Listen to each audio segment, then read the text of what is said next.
No programa de hoje, Quem é Você? Nós teremos um entrevistado especial de Roma, no Vaticano.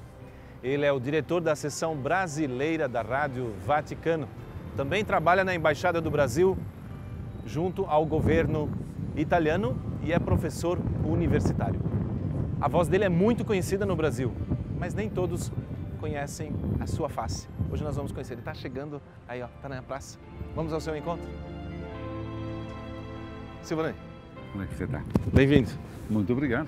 Vamos até o carro e vamos escolher um lugar. Que lugar você escolheu aqui em Curitiba para nós visitarmos? Eu creio que é um pouco o símbolo da cidade também, Jardim Botânico. Vamos tá lá? Bom? Vamos lá, vem comigo.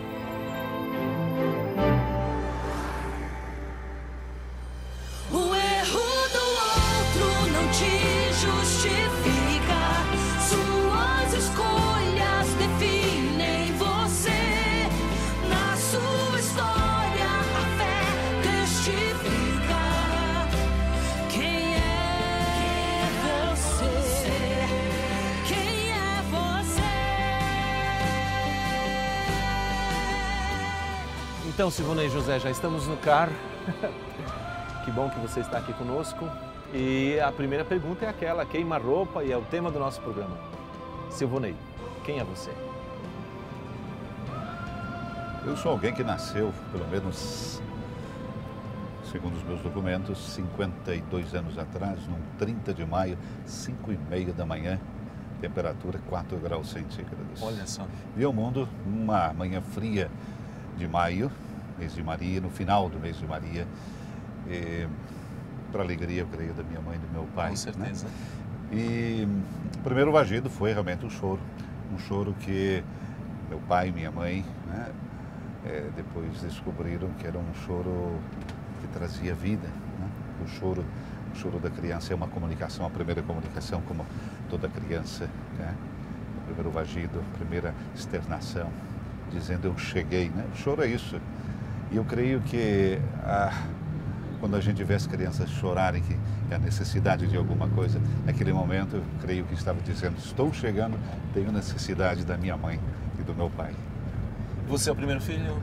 Não, sou o segundo. Segundo filho. São em quantos irmãos, Silvanei? Eu sempre vou te interromper, tá? Mas Desculpa. tranquilamente, nós somos em 3. Em 3. Meu pai, infelizmente nós perdemos a nossa mãe quase 9 anos atrás. Né? Ela faleceu com quantos anos? Minha mãe tinha 72 anos. 72 anos. 72 anos. E foi uma morte muito repentina, questão de uma semana, nem isso. Eu estava em Roma e quando meu irmão me chamou, minha irmã estava no Japão naqueles dias, Nossa. Veio correndo também. Minha mãe estava sem nenhum problema, teve problemas de tonturas e depois sofreu um intervento, né, uma cirurgia e faleceu no Domingo da Misericórdia. Para nós. Domingo depois da Páscoa. Exatamente. Domingo depois da Páscoa. E já era a festa da Misericórdia naquele... Já era a festa. Já era a festa da Misericórdia. Instituída por João Paulo II. São João Paulo II. Exatamente. E foi um momento vivido de modo muito intenso, porque quando eu conversei com minha mãe na Sexta-feira Santa, era Sexta-feira Santa, eu estava indo para transmitir a Via Sacra no Coliseu com o Papa João Paulo II. E conversei com minha mãe antes de ir para o Coliseu, através do Skype, né? Minha mãe estava já internada. E depois, um momento difícil, porque no sábado, meu irmão me liga dizendo que minha mãe deveria ser operada. Depois do almoço, eu liguei para o meu irmão. Quando eu senti a voz do meu irmão, senti a voz já embargada. Minha mãe tinha entrado em coma. Tinha entrado em coma e, segundo os médicos, era irreversível. Daí começou a odisseia de conseguir um avião para vir imediatamente. Bilhete para conseguir. Voltei imediatamente para Roma, consegui um avião por dia seguinte, vindo por Recife. Recife, depois Curitiba. Viajei o dia inteiro, cheguei agora aqui em Curitiba, era meia-noite e qualquer coisa. E meu irmão, quando eu cheguei no aeroporto, estava meu pai junto, ele disse uma frase que me marcou, que diz assim: não se preocupe, a mãe não vai enquanto você não chegar. No dia seguinte eu fui visitá-la na UTI, tivemos uma reunião com os médicos e um médico disse: olha, a sua mãe teve um derrame no meio do cérebro, enfim, se ela acordar vai ficar em estado vegetativo. E o médico diz: olha, não temos mais nada para fazer. Então, era difícil aceitar isso. E quando eu fui 2 dias antes, aliás, um dia antes com meu pai para Guarapuava, para receber, né, e arrumar todos os papéis para internar na UTI de um hospital de Guarapuava. E quando levaram minha mãe para Guarapuava, uma coisa interessante aconteceu. Quando a ambulância entrou no município de Guarapuava, a minha mãe começou a ter febre. Inexplicável, começou a ter febre. E os médicos falaram que era uma cura paliativa abaixar a febre. Então, quando ela chegou no hospital, estava com febre, sem nenhuma razão. Isso era uma quinta-feira, era uma sexta-feira. Daí, sábado, recordo que eu fui à UTI, passei algumas horas com minha mãe na UTI, a direção do hospital permitiu. E no domingo da Misericórdia, nós estávamos terminando de almoçar, estamos nos levantando da mesa para ir ao hospital. Chegou um primo meu, que eu não via há mais de 10 anos, e simplesmente disse que minha mãe tinha entrado em óbito, uma palavra que eu nunca tinha ouvido. Você disse para faleceu, mas ele chegou e disse: a tia Nuxa, como chamavam ela, entrou em óbito. É uma coisa que nós esperávamos, mas que ninguém queria. Né? E ali corta o coração, porque você corta aquele cordão umbilical que você, sim, imaginário da tua existência, naquele momento não existe mais. Mas a coisa mais terrível, isso eu nunca contei para ninguém, mas eu conto para você, é escolher um caixão para a própria mãe. É uma coisa que corta o coração. E depois nós fomos no hospital buscar o corpo da mãe. Entrar no necrotério, ou naquela sala fria, com um lençol que cobre a tua mãe. E pegar a tua mãe e colocar dentro do caixão. Seu irmão fez também junto? Eu e meu irmão. Não deixamos o pai ir. Não deixamos o pai ir. E é uma coisa... Ali você vê como se rompe, como arrebenta a estrutura que você tem. Né? Toda a certeza que você tem de ser homem, de ter crescido, de ter amadurecido, que é a vida, a experiência que te deu, né? Você se torna quase um muro impenetrável, ali se arrebenta. Quer dizer, cria-se um pequeno buraco que faz esfacelar todos.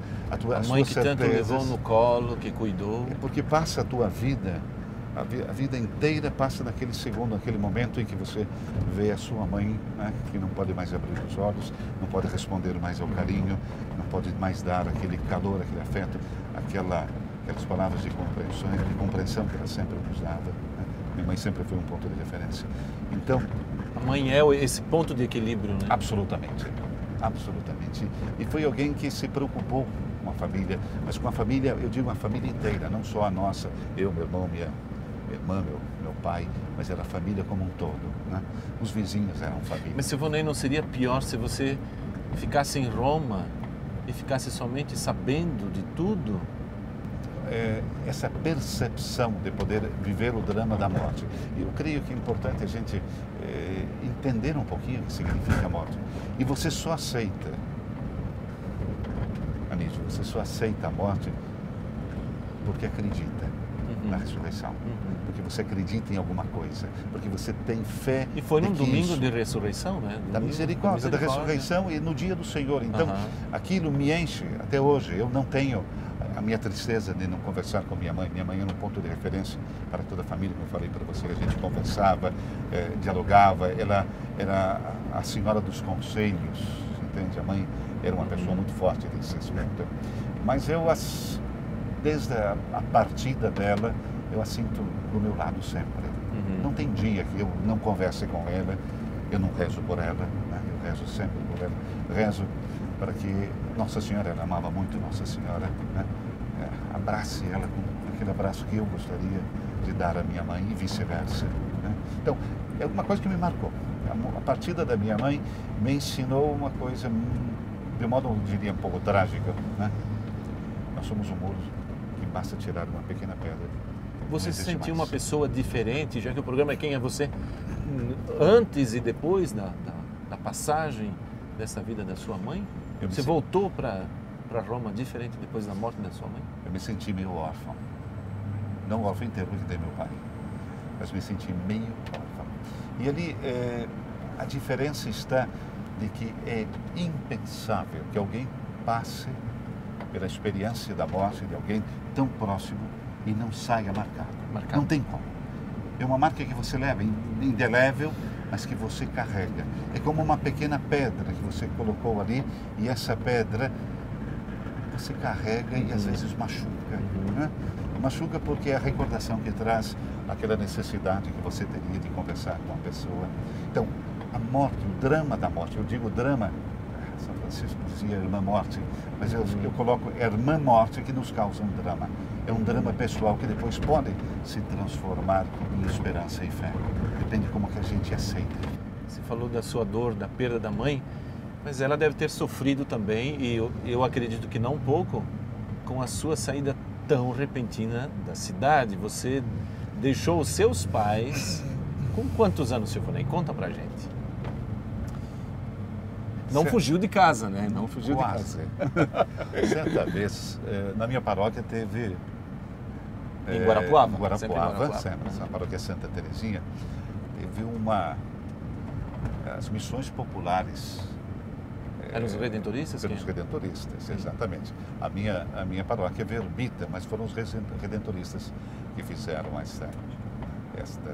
essas missões. Depois que terminou as missões, eu falei, eu vou para o seminário. Por quê?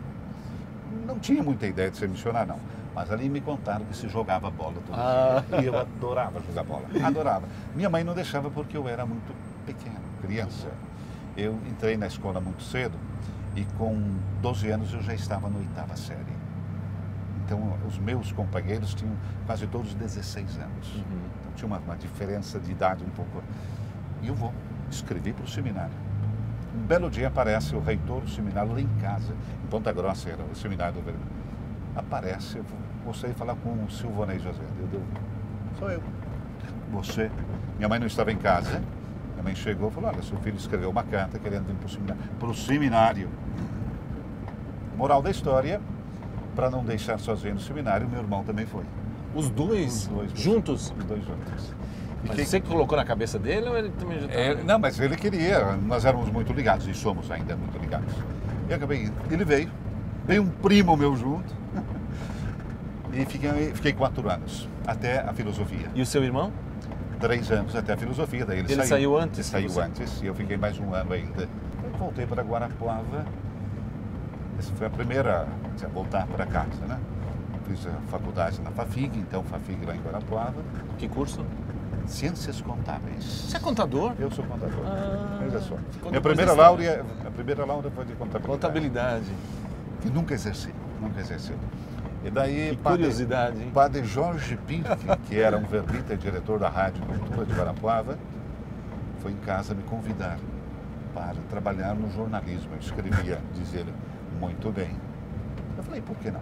Só que tem uma coisa, eu vou se o senhor me pagar a universidade. Eu falei, eu pago. Eu trabalhava a troco da universidade. Moleque, não tinha muita alternativa. E depois de 3 anos, eu trabalhava, um belo dia, me convidaram para gravar um programa chamado Igreja Atual. E um belo dia falaram, você tem uma voz muito boa para a rádio. Eu falei, eu? Não tem não. Não. E você vai fazer um programa para os jovens. E naquele período contrataram na minha cidade uma locutora que veio de fora, a Marinês, e nós fomos nós dois fazer o Programa para os jovens. Faço uma outra coisa para dizer. Antes de entrar o programa, falaram que eu não podia fazer o programa, que eu não era profissional.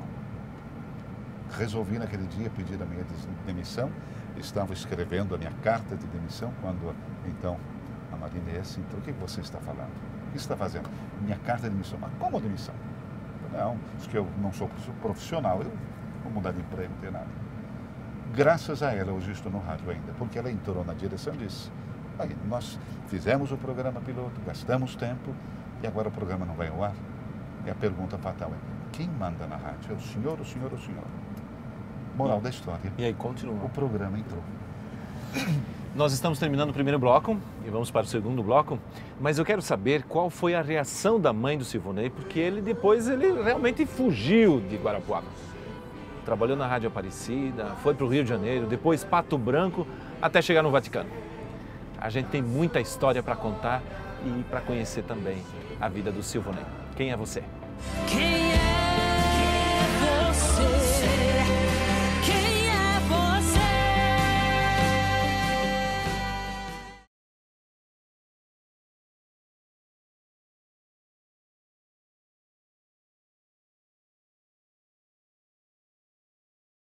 Quem é você? Quem é você? Chegamos no Jardim Botânico, que você veio já tantas vezes, não é verdade? É um lugar importante porque é a primeira vez que eu vim para Curitiba com minha mãe.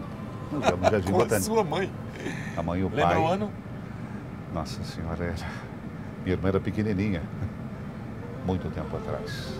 Indo para a praia. Então vamos voltar nesses lugares tão especiais. Em você, na sua história, a fé testifica.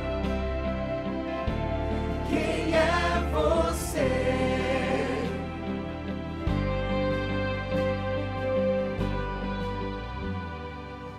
O que do Jardim Botânico, Silvonei, mais te chama a atenção? Porque você sempre vem aqui. É para lembrar daquele tempo ou porque você realmente gosta muito daqui? Tem uma coisa que é impressionante. Qualquer jardim que você vai, qualquer lugar do mundo, são as tonalidades das cores que você encontra. É como a vida, né? Sim. Cada um pinta a vida com a cor que quer. E os jardins nos dão essa dimensão. Né? E o verde. Olha quantas tonalidades Sim. de verde nós temos. São cerejeiras japonesas. Elas vieram, essas mudas vieram na década de 80 para Curitiba. E elas têm uma flora na época do inverno, que aqui parece a entrada do paraíso. Olha como está bonito. Parece que foi pintado especialmente para a sua chegada. Para você lembrar aqui também daquele primeiro encontro. Quem veio junto? Pai. Sua mãe, seu pai? E mãe, E meu irmão, que estava meu irmão também. Então toda a família veio. Exato. toda Pela a família. primeira vez você veio com a família aqui. Vem com a família.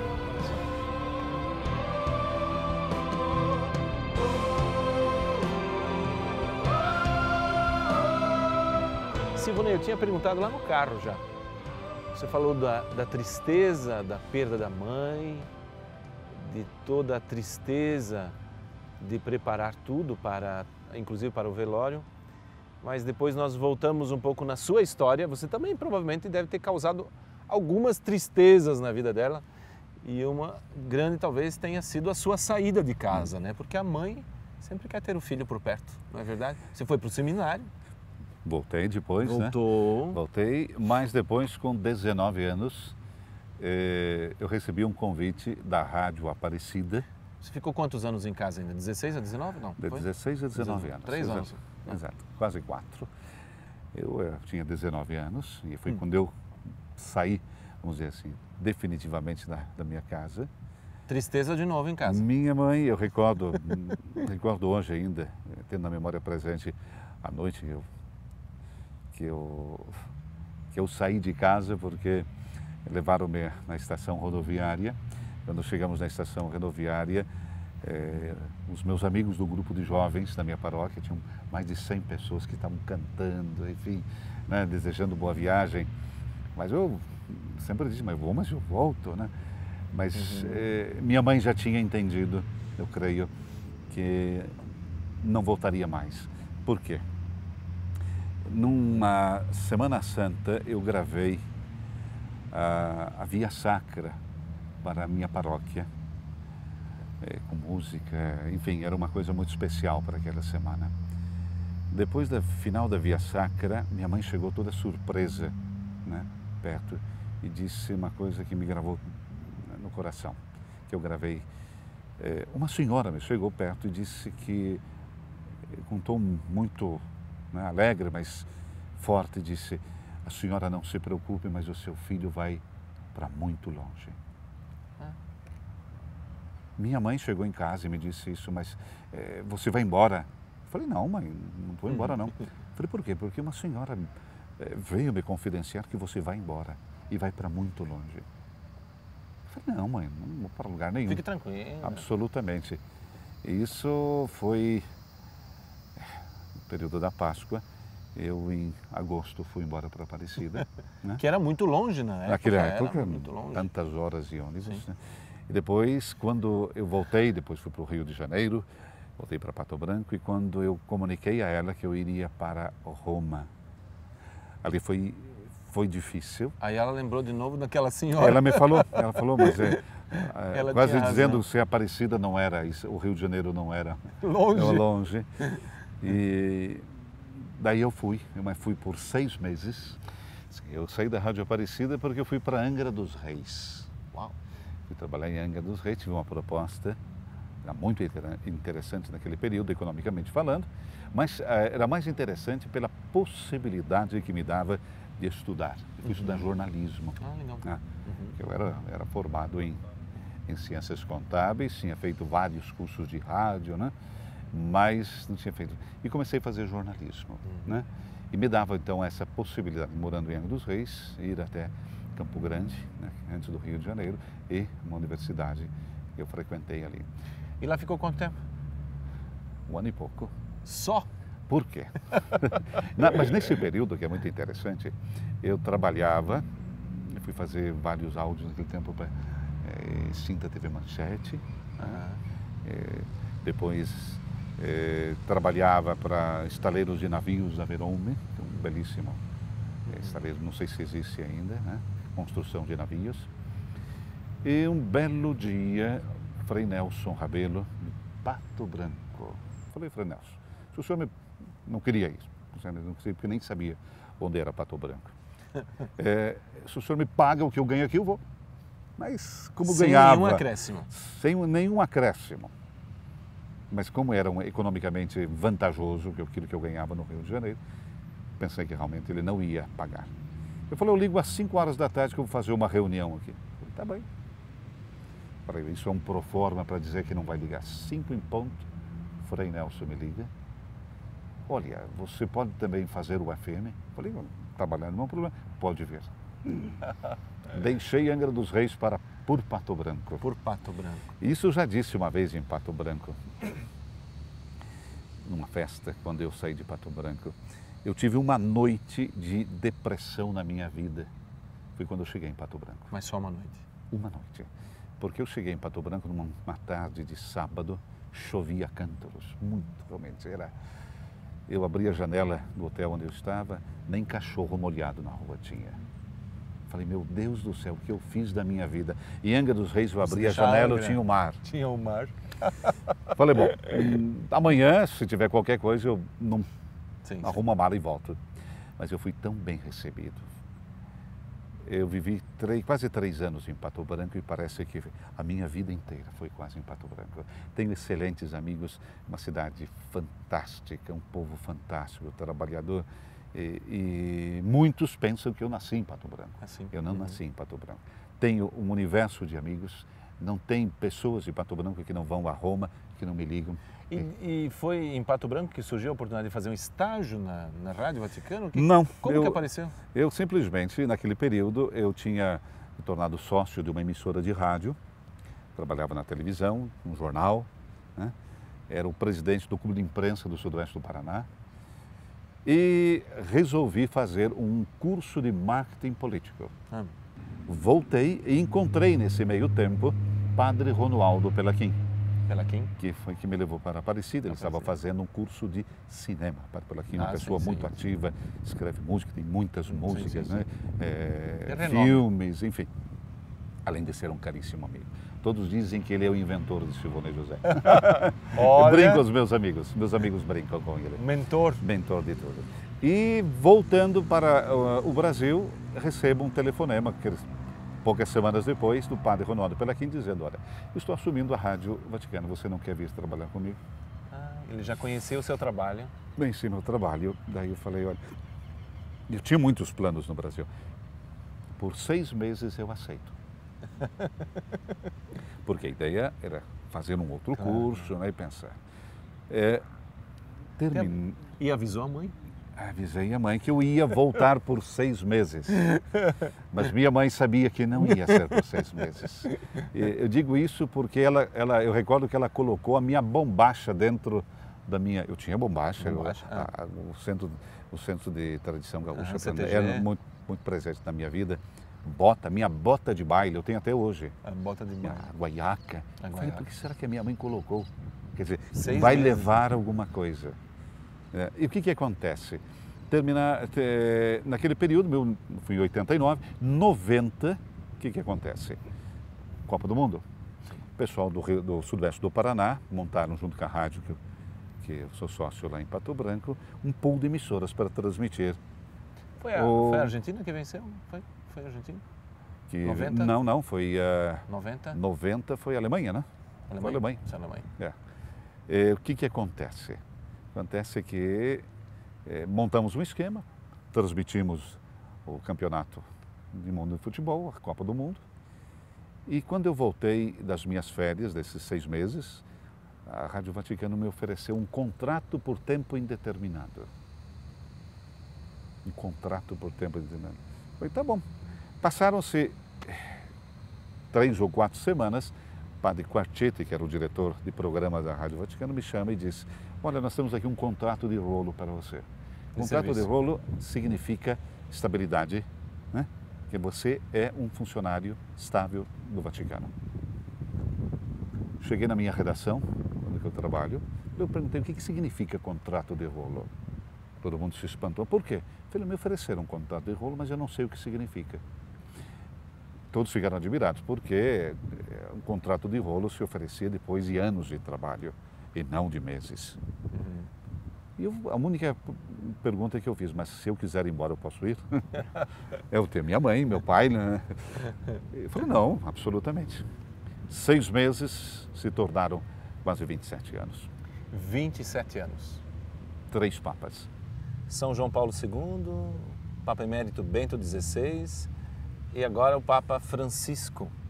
Claro que nós não podemos detalhar todos esses anos, mas eu gostaria que você elencasse alguns momentos chaves da sua permanência no Vaticano. Claro que naquele período você casou, tem uma filha, ela agora está nos Estados Unidos, mas eu gostaria que você destacasse algumas coisas do seu trabalho. Eu sou um privilegiado. Você esteve lá comigo, você viu como é que nós atuamos lá dentro. E quem trabalha, eu digo no Vaticano em geral, é um privilegiado por poder prestar um serviço para a Igreja em todas as partes do mundo. Não só para o Papa, ou a Santa Sé, ou o Vaticano, né? Mas aquilo que a gente faz em nome de uma Igreja, né? Em nome de uma fé, em nome de um Cristo que ainda está presente no coração de cada um de nós. Mas, por exemplo, partindo de João Paulo II, a primeira vez que eu encontrei... Pontificado intenso, né? Muito intenso. A primeira vez que eu encontrei João Paulo II foi logo após ele voltar do Brasil, né? A segunda viagem, 92. 92, né? Okay. 92, eu fui numa missa privada dele. Privada, aquelas né? missas privadas. Na capela privada dele, estavam 4 arcebispos e bispos, eu e um cientista americano. Isso eu lembro porque Stanzel, que era o secretário... Você já estava casado? Não estava casado ainda. E o que acontece? Acontece que, conversando com Stanislau antes, né, falou, você é do Brasil, nós tivemos do Brasil. E quando veio João Paulo II, Stanislau disse, olha, esse é um jornalista do Brasil, da Rádio Vaticana, então ele veio, me abraçou, porque não é muito de abraçar, era de cumprimentar. Sim. Né? Olha, o país de vocês é belíssimo, né? O acento dele bem marcado. Daí eu falei, mas santidade, o senhor tem que voltar ao Brasil, né? Eu falei, mas é grande demais, né? É grande demais. Quem sabe ainda, depois voltou em 97, se não me engano, Sim. para o Encontro Mundial das Famílias no Rio de Janeiro. E falei, mas santidade, o senhor sabe quanto o senhor é amado no Brasil? Me chamaram de João de Deus. Me chamaram de João de Deus. Tanto que quando ele completou 25 anos de pontificado, eles cantaram uma música em polonês para ele na praça e na outra lateral, a bênção João de Deus, de tanto que ele gostava desse hino brasileiro. Exatamente. Marcou muito. Marcou muito. A passagem dele aqui pelo Brasil foi uma passagem realmente para ele de uma importância vital, porque ele acreditava muito na igreja na América Latina. E o Brasil, a Igreja Católica do Brasil sempre foi um laboratório. Claro, né? claro. Tudo que acontece e funciona no Brasil é exportado para toda a América Latina. Então, esse laboratório, João Paulo II via realmente com muita alegria. Então, esse foi para mim um momento marcante quando eu encontrei, digamos, quase sozinho ele, e essa brincadeira que ele fazia. Ele era uma pessoa muito alegre, né? Muito reflexiva, naturalmente, mas era alegre, uma pessoa que transmitia. Você não ficava indiferente diante dela. Era uma coisa atraía multidões. Era uma coisa impressionante. Não tinha como ficar indiferente. Algumas viagens você... Fiz várias viagens com ele, quase todas as Jornadas Mundiais da Juventude, menos Sydney, que era muito longe. Aí eu fui. E você foi. Eu fui o correspondente da Rádio Vaticano. Você foi o nosso correspondente, foi no meu lugar. Foi muito interessante, né? Posso dizer para você que a última que eu fui com ele foi em Toronto. Toronto. Naquela não estive. Em Toronto, eu recordo que ele já estava com dificuldades para caminhar, né? E ofereceram para ele a bengala. Pela primeira vez tinham oferecido a bengala. Ele pegou a bengala e jogou fora. Ele falou, não, eu quero caminhar. E eu posso caminhar. Eu posso caminhar. Mas ali a gente já via um grande sofrimento. O grande sofrimento que ele tinha para poder caminhar. Mas recordo uma outra vez que nós estávamos transmitindo era um evento no Vaticano, encontramos ele depois do corredor, eu e um responsável pelo programa hispano-americano, e a gente brincou com ele, Dziękuję, Dziękuję, e Dzień dobry, e ele voltou falando, olha, isso se fala só de noite, isso só fala de dia, ensinando, eu falei, mas santidade, explicando o tudo. Polonês para nós é grego, aprenda um grego então. Mas ele era muito divertido, uma pessoa muito divertida. Depois Bento XVI. Bento XVI, bom, teve um pontificado de 7 a anos. marca, mas antes de chegar a marca do meu trabalho como jornalista foi a morte de João Paulo II. Foi na semana que eu cheguei em Roma. Na semana que você chegou? Eu cheguei em Roma, estive lá. Estava na praça, olhando a janela. Eu recordo porque eu estava conversando com a Rádio 9 de Julho, Em São em Paulo. São Paulo, quando chegou a notícia da morte de João Paulo II. Às 9h37 da noite. Na noite de um sábado. Recordo perfeitamente Da isso. misericórdia. Bravíssimo. Você falou da sua mãe. Exatamente. Liguei muito isso, sabe? Liga-se muito. E ele João que Paulo instituiu II, esta exatamente. festa. O Domingo da Misericórdia para mim tem um significado muito especial, que foi, depois a gente pode falar um pouquinho, foi reproposto, redescoberto, revitalizado com o Papa Francisco. Que até instituiu um ano santo da misericórdia. Da misericórdia, né? A importância da misericórdia. E depois a morte dele, aquele mar de pessoas. Vocês não podem imaginar o que significa um oceano de pessoas da noite para o dia invadir uma cidade com uma calmaria. Eu estava naquela fila também. A minha esposa fez 14 horas de fila durante toda a noite para ver João Paulo II por alguns minutos. E no domingo, esse foi um outro momento muito importante, nós tínhamos feito, tínhamos transmitido a celebração eucarística, que o cardeal Sodano tinha presidido, que era em memória do Santo Padre, não? E nós estávamos saindo do Palácio Apostólico e chega Padre Lombardi, que era o nosso responsável, recordamos era o porta-voz do Papa, falou, olha, se vocês quiserem saudar o Papa, eles estão colocando João Paulo II na Sala Clementina nesse momento. Imagina. Entramos, subimos novamente, fomos até a Sala Clementina, não tinha ninguém ainda. Nós entramos, ficamos ao lado de João Paulo II. A impressão que quando eu entrei naquela sala era que era a figura do super-homem deitado. Porque dava aquela impressão de uma pessoa tão forte, né? Rezar, pedir o quê? Agradecer o quê? Você entende? Bloca, a tua memória vai, a tua cabeça vai em tilt, como se diz, né? Você, naturalmente, você reza, prega, agradece, né? Por aquilo que ele foi, aquilo que representou e por aquilo que pode fazer ainda por nós. A igreja que se sentiu órfã? Muito. Porque a primeira fizeram-me essa pergunta, que sentimento tinha na segunda-feira. Eu falei, na segunda-feira, uma das coisas estranhas é que nós não teríamos a agenda do Papa. É verdade. Porque todos os dias, como você sabe, nós recebemos a agenda do Papa com tudo aquilo que ele vai fazer. E na segunda-feira... Se bem que Francisco agora a gente não sabe muito agora bem, é diferente. É um pouquinho diferente com Francisco. E nós não teríamos a agenda do Papa. Quer dizer, uma coisa simples, mas que para nós, para o nosso trabalho, era vital. Sim, sim. Né? Quer dizer, o que o Papa vai fazer? E depois veio o Bento XVI. Depois veio o Bento. Bento já dentro, vamos dizer, dos corredores do Vaticano, ele era um papável muito forte. Né? Sabia-se que ele tinha votos, porque ele durante 22 anos, ele foi o braço direito de João Paulo II. João Paulo II, a gente recorda, era um grande filósofo, mas não era um grande teólogo. O grande teólogo era Ratzinger. Né? Então, isso fez para dar aquela continuidade, né? E quando chega... E alguém de dentro, né? Porque um pontificado tão longo... de conhecer. E era uma maneira também de dar uma certa continuidade a tantos 27 anos de pontificado, era muito tempo. E quando nós temos a eleição de Bento, a gente passou, vamos ver, de um aspecto reflexivo e também transcendental, porque João Paulo II levou a igreja para fora dos muros do Vaticano. Sim. Mais de 100 viagens internacionais. Né? E Bento foi mais reflexivo. Então, Bento XVI, o que acontece com Bento XVI? Eu estou gravando agora as homilias e vou dizer para vocês, é de uma beleza, estou reconstruindo todo um caminho que eu ajudei, vamos dizer, através das nossas transmissões a construir. Dom Murilo diz que no futuro, na Liturgia das Horas, nos outros livros, nós vamos ter muitas referências ainda de Bento XVI. Nós ainda não conseguimos absorver tudo. Absolutamente. E falando sobre ele, Silvonei, nós vamos agora para o intervalo. A renúncia de Bento XVI. Vamos conversar depois sobre a renúncia dele.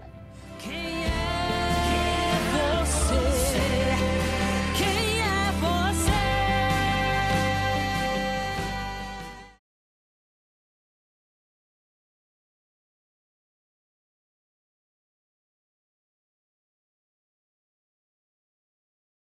Quem é você? Quem é você? Silvonei, nós entramos então aqui nessa estufa, nessa réplica do Palácio de Cristal que tem em Londres. E nós estamos falando dos papas, da sua experiência. Primeiro falou de São João Paulo II, depois de Bento XVI. Como que foi aquela manhã do dia 11 de fevereiro de 2013? Primeira coisa foi pensar, e agora? Ele falou, olha, não me avisa, pergunte. não pergunte nada. Avisa que o Papa renunciou. Né? E foi realmente uma ebulição depois. Foi um choque. No mundo inteiro. Era dia de Nossa Senhora de Lourdes. Exatamente. Nossa Senhora de Lourdes e dia, inclusive, do Pacto Lateranense, quer dizer, o aniversário da cidade do Vaticano. Verdade, né? verdade. E o Papa renuncia. E o que acontece então, rapaz? O que vai acontecer? Que era um fato inusitado, né? E agora? Né? Um Papa emérito, inclusive para dizer a terminologia, como chamar Ratzinger agora então, Bento XVI. Papa emérito, Bento XVI. Agora nós temos é claro, mas na época... Mas imaginem, foi feita toda uma consulta com o pessoal do direito canônico para criar uma terminologia, porque é uma terminologia que não vinha desde Clemente VII. Então era importante, sabe? Mas foi realmente um momento muito, digamos assim, intenso pelo fato do que estava acontecendo. Mas, ao mesmo tempo, com grande expectativa, porque Com uma teríamos um grandeza, conclave. e com uma grandeza, né?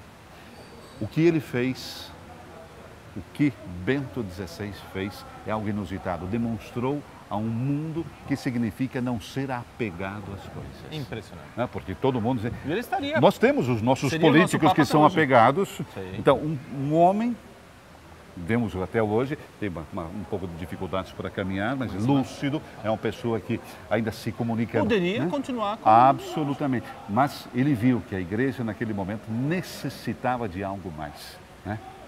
De algo mais, que ele não poderia dar.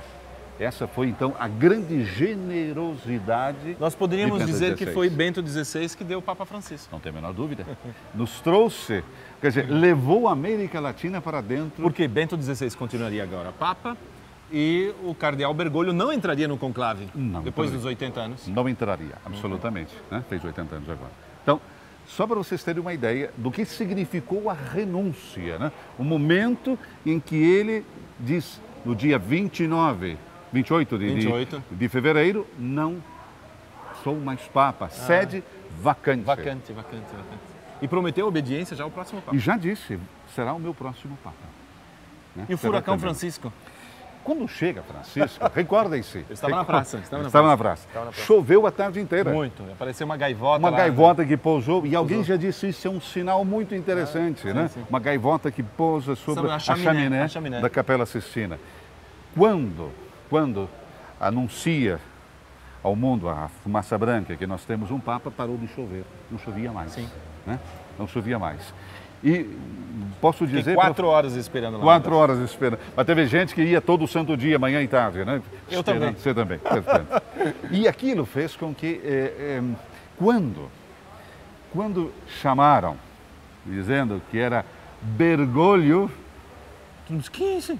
Bergoglio, Bergoglio, nós que é? sabíamos que era porque, naturalmente, sendo Sim, o currículo de latino-americano. todos, sim. Mas o mundo não O sabia mundo não quem era conhecia, Bergoglio. não Foi conhecia. uma grandíssima surpresa. E quando Susto. sai e diz, quando o Camelengo diz que ele vai ser chamado Francisco, Foi. alguma coisa muda. Quando ele se inclina E daí pedindo ele a não oração diz, do povo. ele não diz o tradicional louvado seja nosso Senhor Jesus Cristo, mas ele chega e diz buonasera, Boa noite. que seria boa noite. Que ele Eu continuou estava depois um bom transmitindo, dia. eu falei, mas e agora? E agora? E o que acontece a partir daquele momento? Quando ele se inclina e diz que queria primeiramente, antes de dar a primeira bênção, receber a oração do povo. de Roma. Porque aí Sim. recordamos É o bispo Papa de é Roma. Papa, porque é Bispo de Roma. Bispo de Roma. Né? Vamos Isso é passar aqui, importante a gente recordar. Né? E o fato dele ser o Bispo de Roma o torna Papa. Mais nada. Silvonei, nós poderíamos ter um programa inteirinho só falando sobre o Papa Francisco. Não tem a menor Mas dúvida. em uma palavra, olhando esse belo jardim que, na verdade, Francisco trouxe uma primavera para a igreja, o que nós poderíamos falar dele? Vamos dizer agora, de um modo bem popular, trouxe para a igreja a alegria de ser cristão, a alegria de ser católico, através de uma redescoberta do sentido de misericórdia. A palavra dele, a palavra que nos traz em todo o seu pontificado é misericórdia, mas não é uma misericórdia fantasiosa. É concreta, É né? de conversão. Quando ele chama a atenção do mundo para a necessidade da misericórdia, convocando um ano santo. Por que ele convoca? Porque o mundo está necessitado de misericórdia, de conversão, de transformação, de perdão. Né? Nós sabemos o que o ódio faz. E o perdão vai transformando a vida, né? Quando o ódio transforma o coração, somente o perdão pode reconduzir à paz. Nós criamos muros nos nossos relacionamentos, criamos obstáculos, e isso é o que o nosso Papa Francisco pede tanto. E nos chama, puxa a nossa orelha, a nossa igreja em saída, Igreja não de é saída. igreja de sacristia.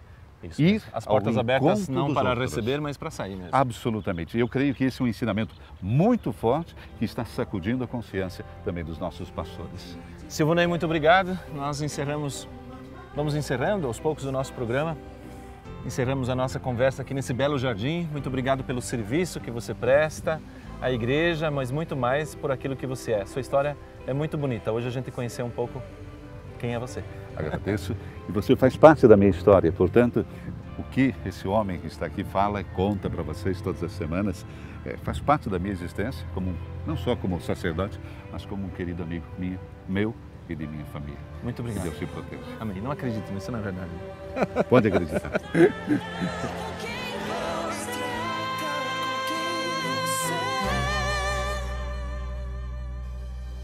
O erro do outro não te justifica.